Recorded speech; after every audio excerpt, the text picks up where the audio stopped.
אם עולה השמש ובכל בוקר חדשה היא, אם הפרחים סתם מחייכים אל העולם, אם מתגלגל הגל מצחוק עד השמיים, אז למה גם אנחנו לא נצחק עם כולם?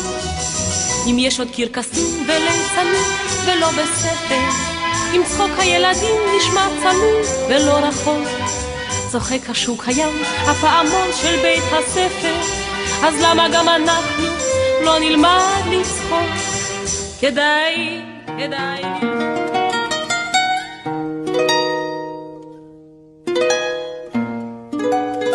לפני שאספר על גדעון, איני יכולה שלא להזכיר את חציו השני של גדעון, את תאומו, מוישה זיכרונו לברכה.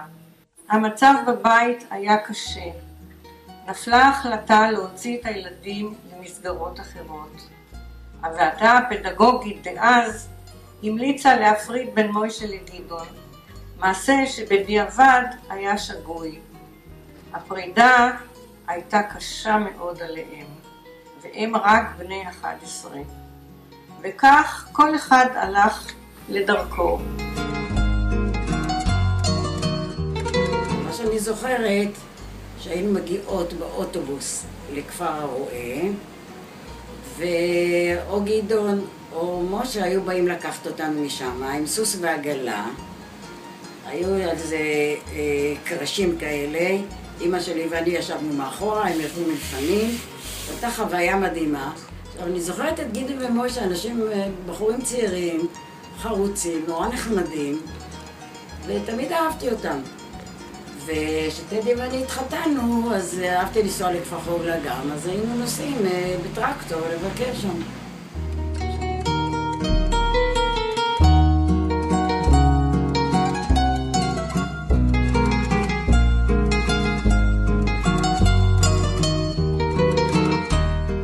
בשפיה פרח הנער, קראו לו כוכב.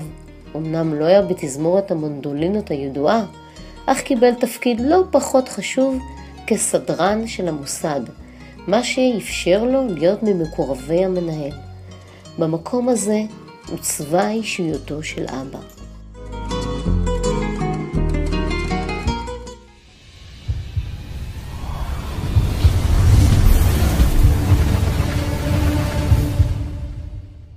רצה קרבי, רצה להיות משמעותי, קיבל מכה במצח. אך אל תטעו, אבא כדרכו מסתדר עם מה שיש, וידע ליהנות גם ממה שלא ביקש. ונהפוך הוא, הצטיין גם כחוקר מבוקש.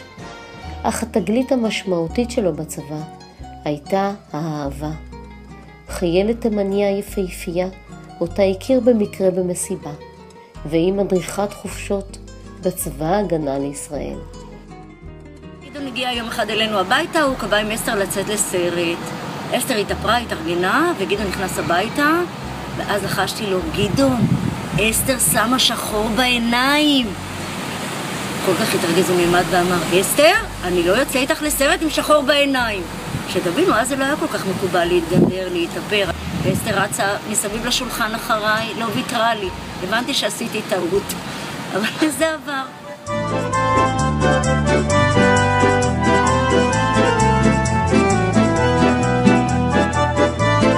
הבית הקטן במושב שימש בחגים ובחופשים גם את אחיותיה ואחיה של אמא, מתי, מימי ואלי.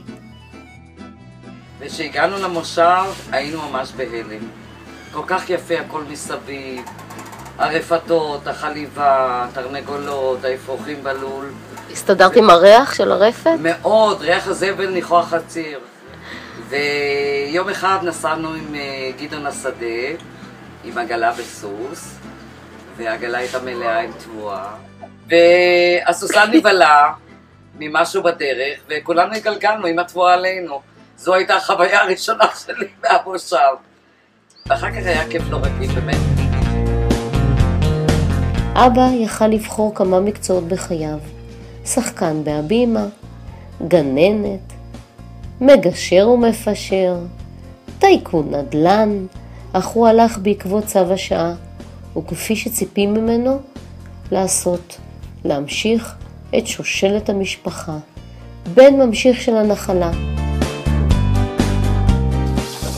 ב-1 באפריל מה שעלה לפועלות ערביות לעשות לגדעון, וטלפנו לגדעון לחממה ואמרו שקרה תאונת דרכים והפועלות נפצעו.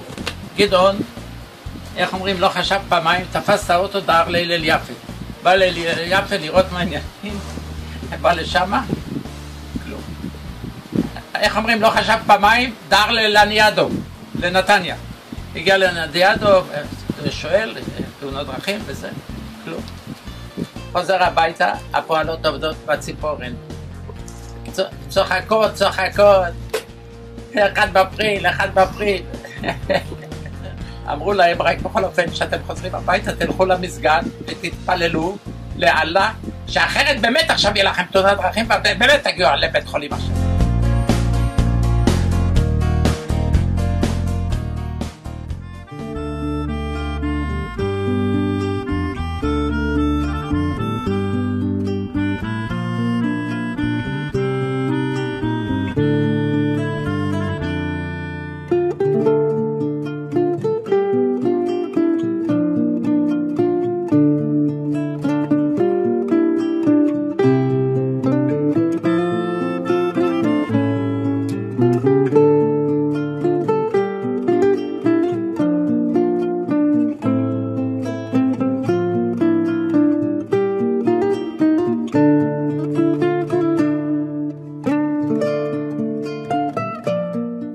אני זוכר שרק פגשתי את רבית, אז באתי אליה הביתה לחוגלה, ואימא שלה התחילה לחקור אותי, מאיפה אתה, ומה אתה עושה, ובן כמה אתה, מי ההורים שלך.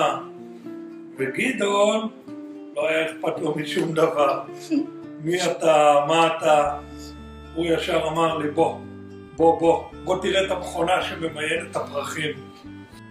ודבר ראשון שהוא לימד אותי זה לשים את הגומיות מסביב לזרים, והוא היה מאוד גאה בכל הטריבולים במקרר. איפה ישנם עוד אנשים כמותך? יש בך את כל מה שצריך, ורק אפשר לבקש. למען המשפחה שלך תצעד במים ובאש. אין אצלך לקום על צד שמאל. זהו צד שלא קיים בכלל.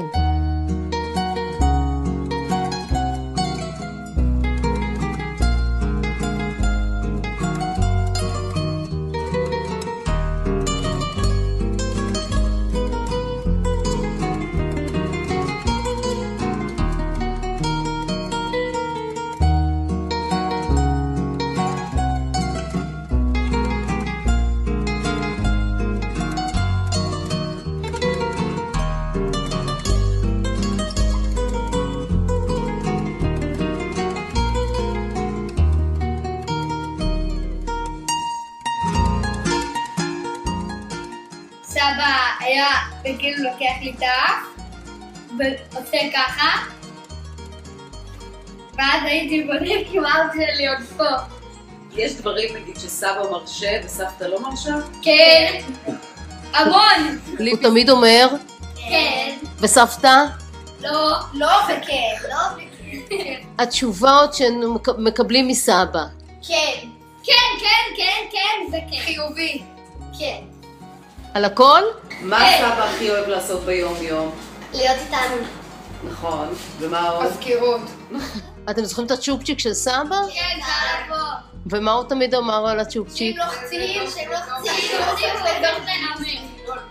איך? אם לוחצים ליבי? הוא הופך לדוב גריזלי. מגיל 4 הוא כבר היה מצחיק אותי והיה מראה לי איך הוא מנשק את כל החיות שלכם באף, את הסוסים, את התרנגולות הודו, את המתי פורים, והם היו עונים לי. לכולם, פפסי זה הכלבה. איך, מה מערכת היחסים בינה ובין גדעון? אוי, איזה יחסים נפלאים של אבא ובת. היא כל כך אוהבת את גדעון. אם הוא שם שוקולד על השולחן, גם היא אוכלת שוקולד.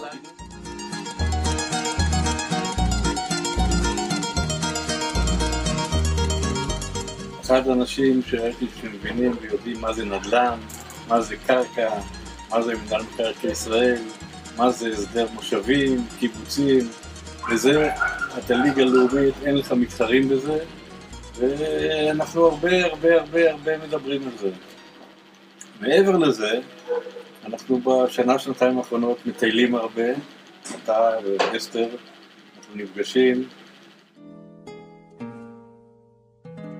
גדעון הוא חבר אמיתי, איש שאני מאוד אוהב, מעריך את האחריות הציבורית שלו, הבלתי נלאית לאורך שנים על גבי שנים.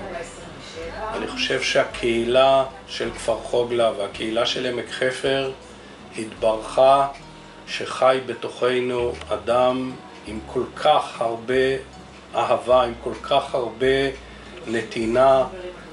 גם אנשי כפר חוגלה הצטרפו לפרויקט, ועימנו באולפן גדעון פידל, מזכיר ועד המושב.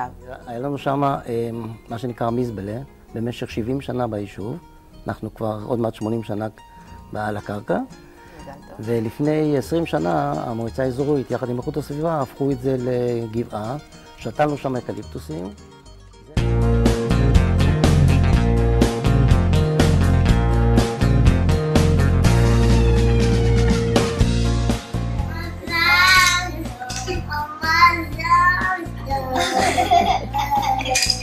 למה ככה? אני טוב, ואתה אחר כך תבקשי שאני אבוא לחזרת. גדעון, בהגיעך לגבורות, נאחל לך את כל הטוב שבעולם. לאדם כמוך, סובלני וסבלני, ומקשיב לזולת. מעטים האנשים שנשארו בדיוק כמוך, שמורת טבע שכמוך. אוהבים אותך, מזל טוב גדעון! איציק אתה. אמן, סלע. אני מאחל לו חיים ארוכים, שיהנה ממשפחתו, שיהנה מהקהילה שלו, ושנמשיך לראות אותו בעשייה. אני חושב שיש לו עוד הרבה מה לתת. גדעון, באהבה ותודה. הוא למעשה בן 16 בגוף של 80. הוא הבן אדם הכי צעיר בנפש שאני מכיר. אין עליך, גיס מספר 1, נאמבר 1, חולים עליך, אחותי זכתה בפיס.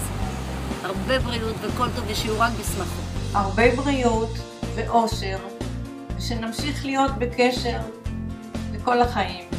אני מאחל לך הרבה בריאות, ואיך אומרים, שעד 119 תספיק ליהנות מהחיים שלך, אז שואלים אותי למה אתה לא אומר עגול, אז אני אומר לו עגול בשביל שיגידו מת בטרם מת. מזל טוב גדעון. וסבא מזל טוב.